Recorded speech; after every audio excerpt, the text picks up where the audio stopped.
Morning, everyone. Um, Looking through the database, and I stumbled on a game with a cat called Doug Heffernan. Funny handle.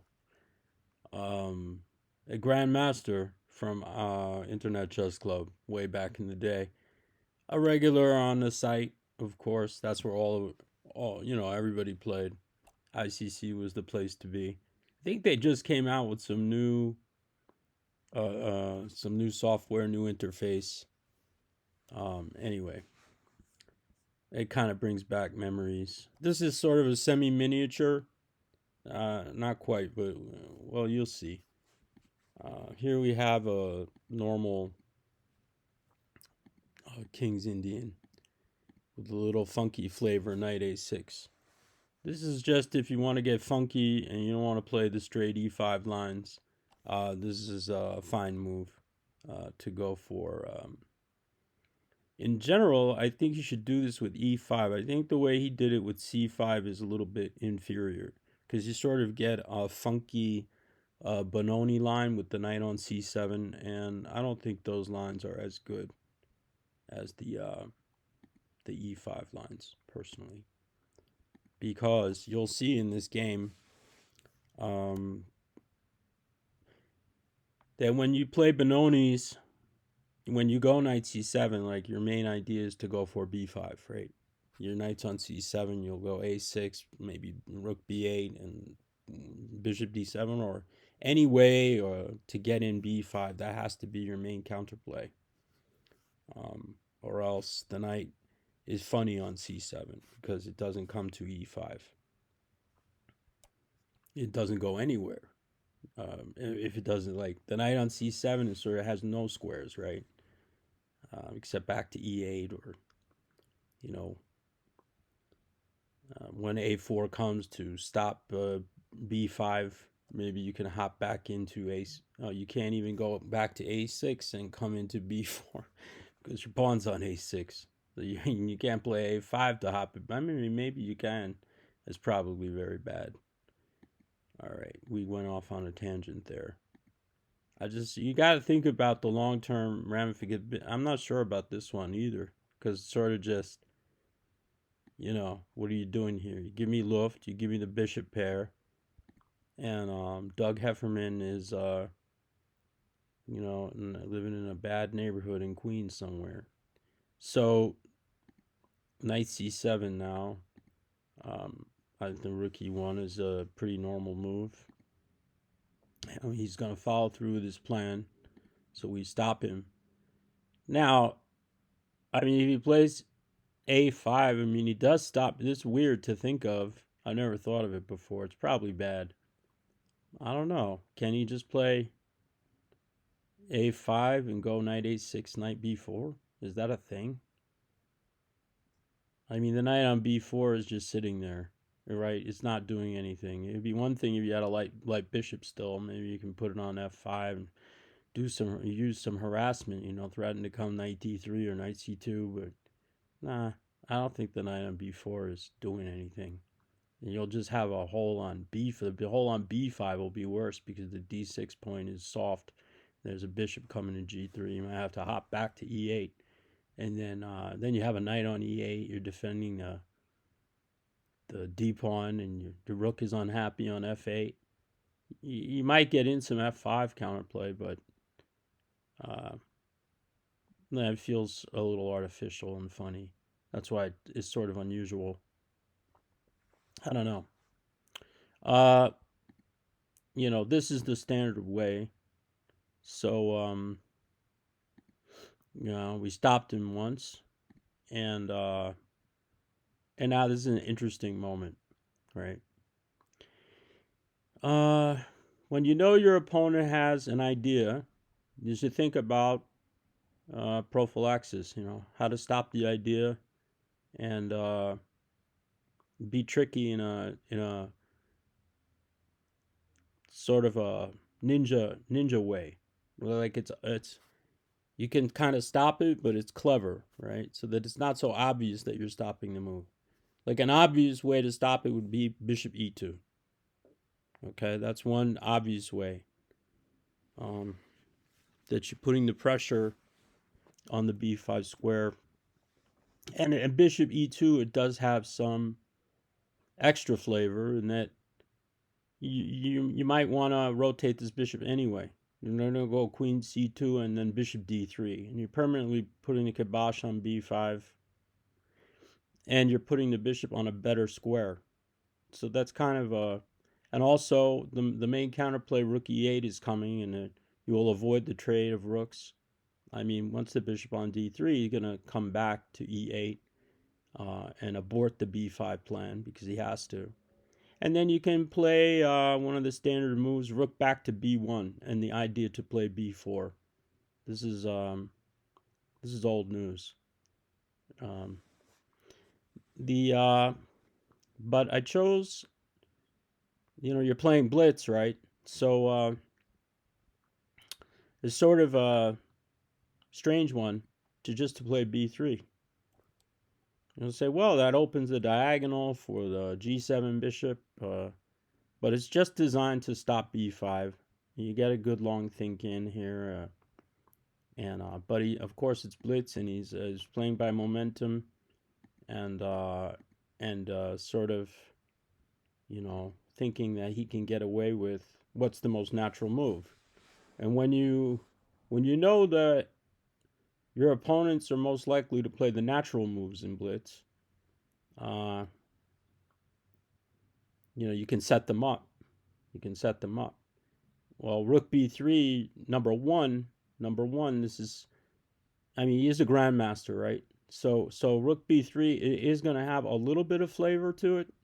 Of course, he's thinking ahead, and he knows a lot, but it does kind of run into bishop f6, right? And then knight e4, bishop f6, knight e4. If he eats the queen, it's knight takes f6 and knight takes d7. So I sort of could have done that, but there is I said, well, there has to be some, rook b3, bishop f6, knight e4. There is knight e8, which is very strange counterplay because,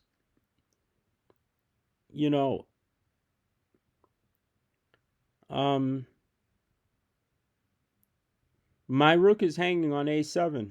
Like, I could probably just take it. I can take on f6, and then do I have to take on f6? No, I can take on d7, I think. And then in the end, his d6 pawn hangs. This is the point. I think bishop f6 is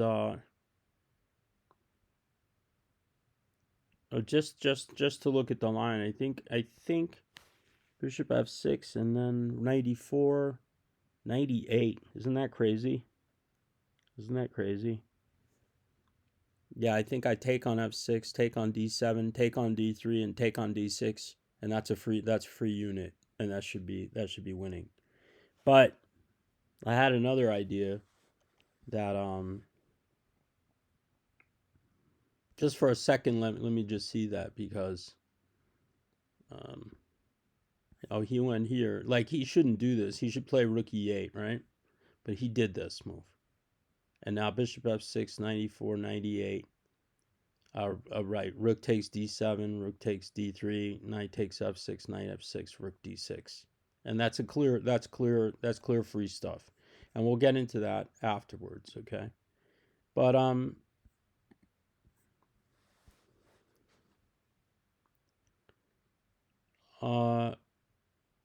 but what else? Like, okay, the human way is just to play bishop d1 and say, what are you doing in my house? And then after the rook moves away, there's a simple knight b5. What to do?